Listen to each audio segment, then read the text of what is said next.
The door is not literally blue, the author is just sad.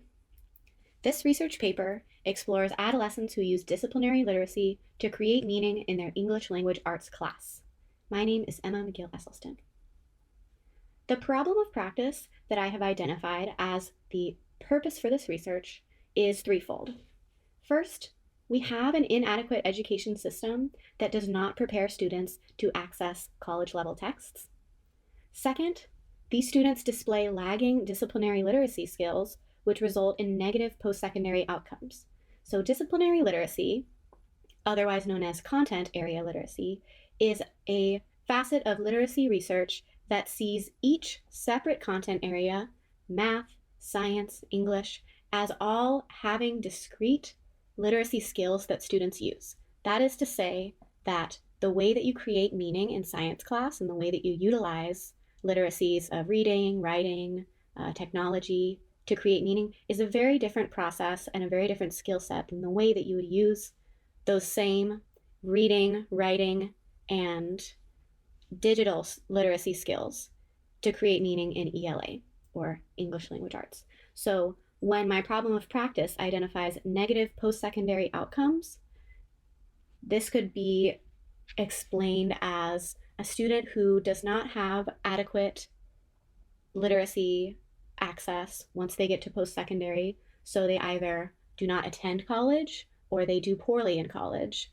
And you could also have a student who decides to do vocational school after secondary school, and they're unable to compose professional emails or communicate in a formal academic way. So these are all things that affect the ultimate livelihood and socioeconomic status of these students, emphasizing the importance of figuring out how we can improve literacy.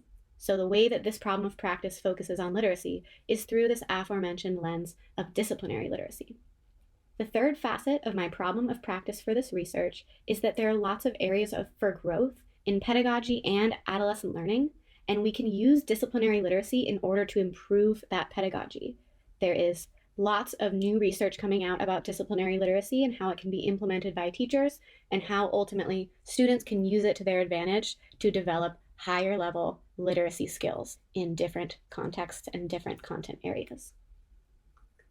The aim of this research is to codify literacy skills, to fill in gaps in literature, and to build confidence of adolescents.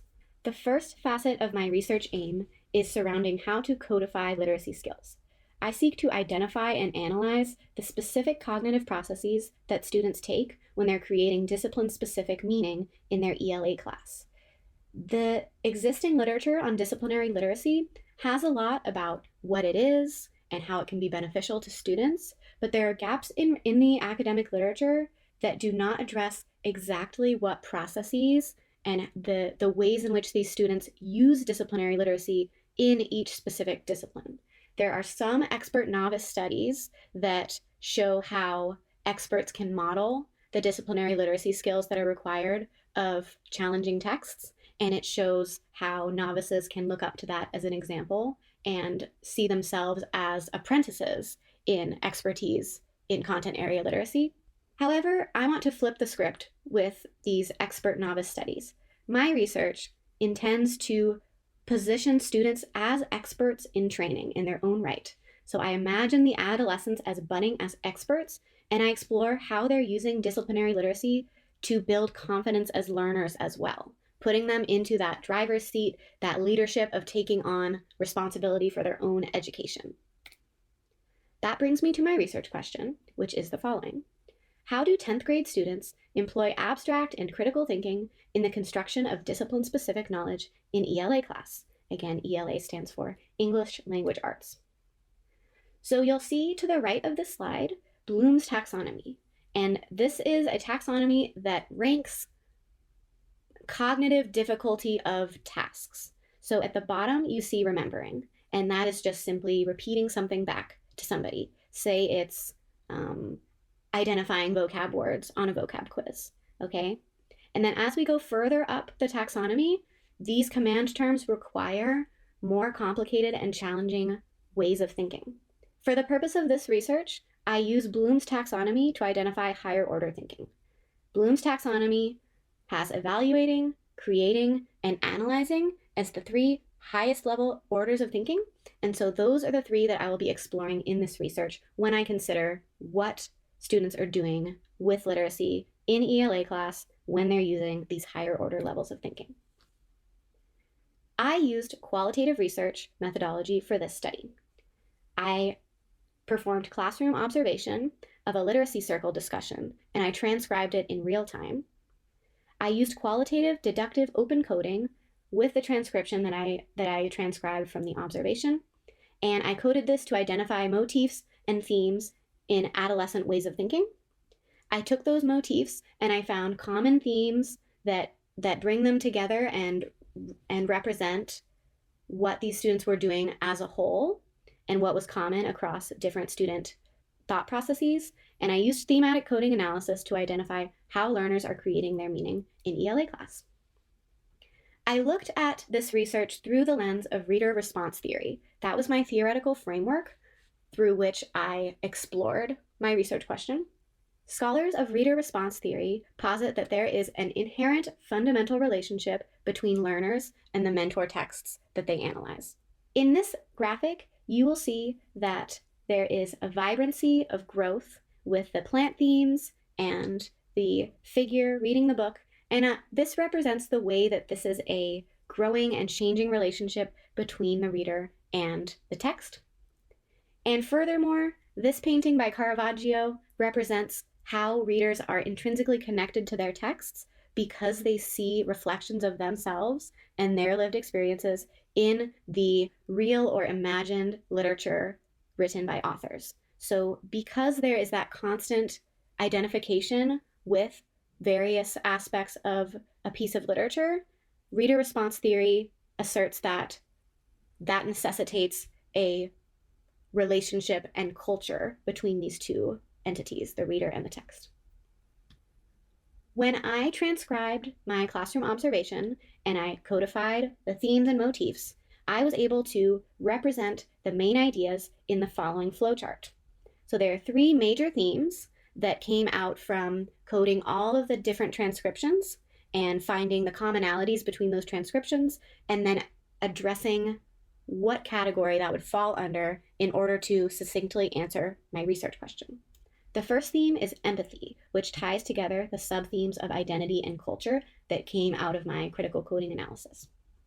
The second theme is ethics, and within ethics, I explored the two following sub-themes: formal ethics or logic, and students having agency as learners and acknowledging that agency. Lastly, my third theme was multimodality, and I saw this in two different ways. I saw firstly the use of linguistic paradigms, and secondly, the use of author's purpose. And all of these themes and sub-themes give a bigger picture idea of how students are creating meaning in their ELA class. So let's dive into the first theme, empathy. Again, that includes identity and culture. So when I coded out identity as a sub-theme, I noticed that there were three main motifs that came up from my transcription of the classroom observation. Students would consistently evaluate why and to what extent we, being the learning environment, the learning community, should categorize identity when exploring and discussing how it affects our beliefs. And so some specifics include that students identified universal human similarities in that we all have lived experiences and they're all intrinsically connected to identity and belief, okay? Another facet of identity that these students explored was how to collaboratively troubleshoot, how to compare or separate abstract categorizations like race and gender. Some specifics that students went into when discussing that sub-theme was that they would extend each other's thinking by asking questions about intersectionality and how that might contribute to this discussion. And they also critically analyzed the validity of the premise. They wondered if it does deserve comparison to begin with of two distinct identity categories that have very unique and individual lived experiences. So they didn't want to conflate things that they felt like would be a reductionist view of or a reductionist or perhaps a illogical view by making too broad of a comparison. Lastly, students explored identity by justifying the nuance and distinctions that are necessary to honor discrete identity markers. So from that conversation that they had about whether they should or not, they then got deeper into that question of identity, and they shared their own experiences with the relationship between their own identity markers and how they see the world. So they looked inward in order to analyze outward the meaning that they were workshopping together to create from the text that they read. Next, under the theme of empathy, there was a commonality of using culture as a frame of knowledge. So students used multiple literary characters to analyze the relationship between those characters' cultures and their perspectives. More specifically, students used radical empathy as a way of suspending judgment about how humans develop perspective. So instead of coming at these perspectives from their own identity, their own lived experience, these students were able to, as a thought experiment, try to take those perspectives at face value and consider the ways in which those perspectives were shaped by the character or knower's environment and culture. Next, students used different frameworks of culture in order to make cross-demographic connections about the human condition and suffering, which was a main theme of the mentor text that they read. They again used this empathy to explore cross-cultural similarities, and they humanized these characters by imagining and relating with their stories of suffering. Lastly, students used culture in order to create meaning by using their lived experiences as a framework for creating meaning with unfamiliar or challenging abstract concepts. So, on a more specific level, students prompted their own classmates to consider a commonly known real-life example, and they would also frame their thinking with analogies. And so they really anchored these abstract ideas into things that they did know and things that their peers would recognize so that they could all get on the same page with how to conceptualize these challenging concepts. Next, we're going to move on to the theme of ethics. So we've got two different subheadings of ethics. We've got logic and agency as learners. Students thought very logically and systematically about the questions posed by this mentor text, and they did a really great job of retracing the author's plausible thought patterns within the context of her lived experiences that are reflected in her literature. So students were able to consider how the author got to where she is with her perspective and categorically analyze the steps that were taken in order to shape that perspective, which is remarkable high-level abstract thinking, analyzing the logical soundness of the inferred sequential thought patterns of others. They're doing several layers of inference, and it's very impressive to me, and I will talk about this a little bit later, that they were so systematic and precise. They also used logic to make statements about the universality of the human condition and suffering, and they acknowledged universal truths that humans all suffer in some way or another.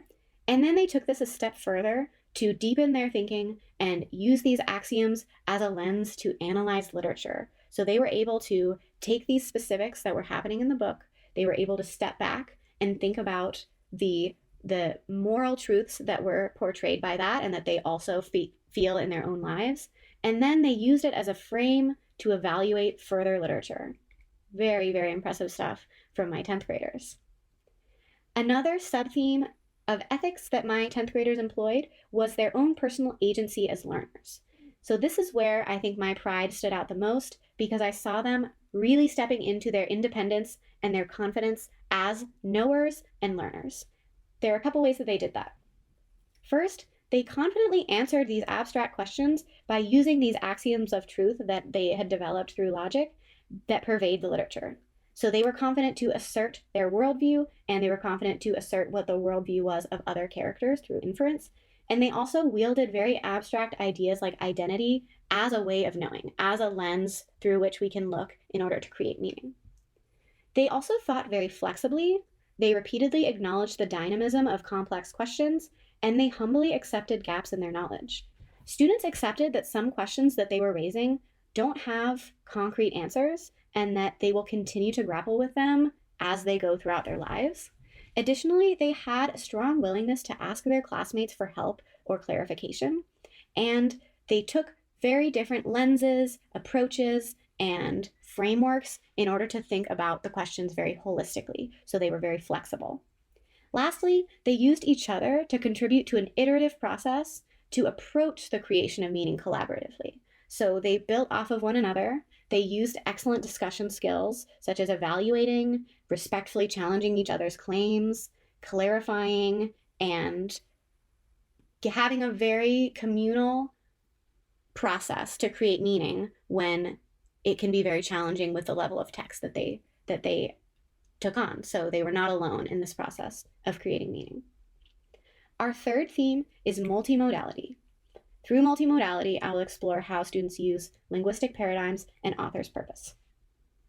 So students used linguistic paradigms by evaluating the effectiveness of informal linguistic models. In this case, they talked about Twitter and social media, and they asked questions about how effective are these linguistic modes to communicate meaning, specifically about the text that they read. They found social media posts about the text, and they evaluated it. They went back and forth, and they came to some conclusions about which perspectives and literary modalities contribute or hinder these bigger picture questions. And they found that some instances of Twitter really just made the question more confusing or didn't offer any valuable insight that would contribute to the conversation. Lastly, they used linguistic paradigms to use concrete terms to anchor thinking about abstract ideas in accessible ways.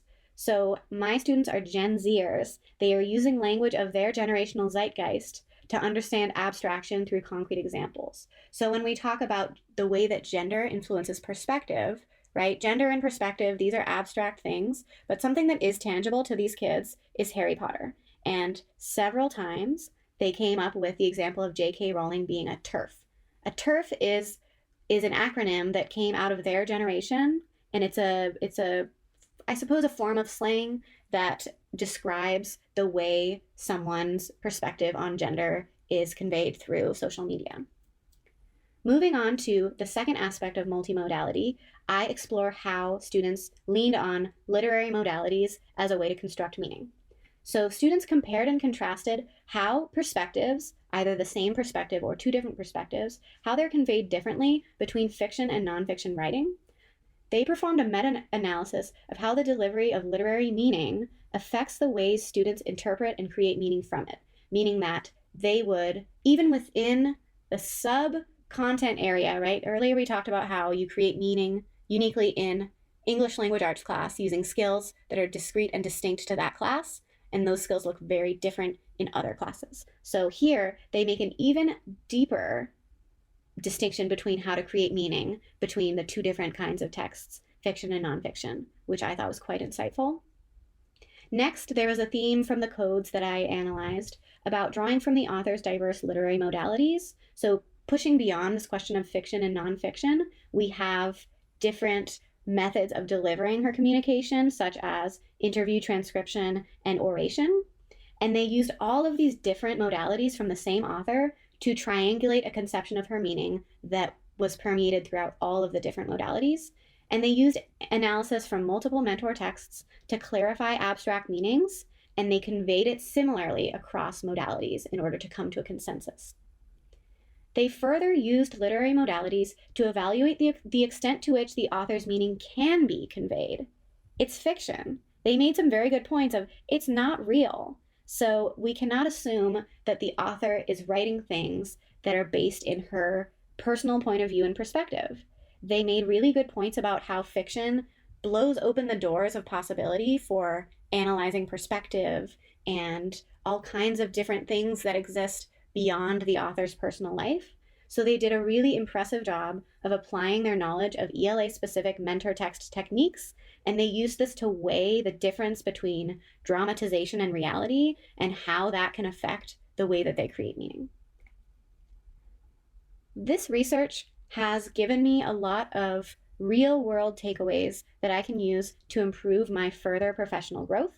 So in this section of the presentation, I will be referring to the Arizona State University Mary Lou Fulton Teachers College Signature Principled Innovation Program.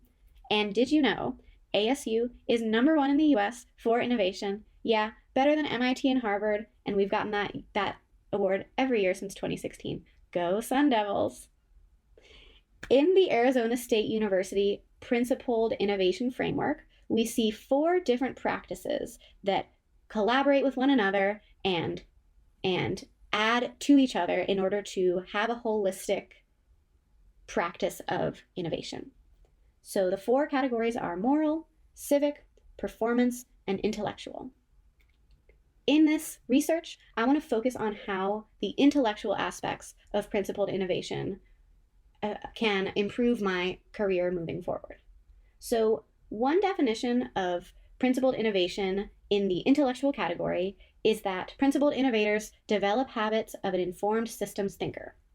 Throughout my research, I was able to adopt flexible thinking and embrace ambiguity alongside my students.